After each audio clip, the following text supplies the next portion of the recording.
Le départ forcé de Mohamed Morsi, la place Tahrir qui avait déjà fait tomber Hosni Moubarak. Les forces de sécurité égyptiennes ont donc mis leurs menaces à exécution et le résultat est dramatique. Le conflit s'aggrave entre le pouvoir militaire et les frères musulmans. Je pense que ce qui s'est passé en juillet, ça a été une reprise de son rôle. L'armée a vu venir au pouvoir donc Morsi et les frères musulmans. Elle n'a rien dit, le peuple avait voté, elle est restée neutre. À partir du moment où les choses dégénèrent, à partir du moment où le président ne remplit plus ses obligations, qui pousse le bouchon un peu trop loin, l'armée reprend la main et dans l'optique, j'imagine, de rendre la parole au peuple quand ce sera possible.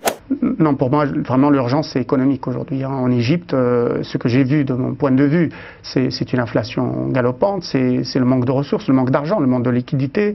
C'est un peuple qui ne travaille pas. Les gens sont dans la rue et maintenant avec le ramadan c'est encore plus pire parce que les gens ne travaillent pas véritablement et c'est la remise en marche de l'économie égyptienne. Cela fait 2 ans qu'en réalité cela tourne au ralenti, qu'il y a des manifestations, des sabotages. Le Sinaï est une région presque hors contrôle de l'Égypte. Et donc on a cette économie qu'il faut remettre en marche. C'est prioritaire et c'est urgentissime. L'économie est en crise et la livre ne cesse de chuter face à d'autres devises. Des devises de plus en plus difficiles à trouver dans les bureaux de change en raison de la demande excessive. Les Égyptiens ont en effet perdu confiance dans leur propre monnaie. Liam et ses enfants sont bloqués depuis ce matin au poste frontière de Rafah, seul point de passage vers l'Égypte. Ils ne sont plus que 150 passagers à sortir chaque jour de Gaza, contre plus d'1 millier il y a 2 mois. Une mesure de rétorsion contre le Hamas, allié des frères musulmans. C'est un homme qui a été formé, il faut le rappeler, en Grande-Bretagne, mais surtout aux États-Unis. Alors je vais carrément dire ce soir que c'est l'homme des Américains.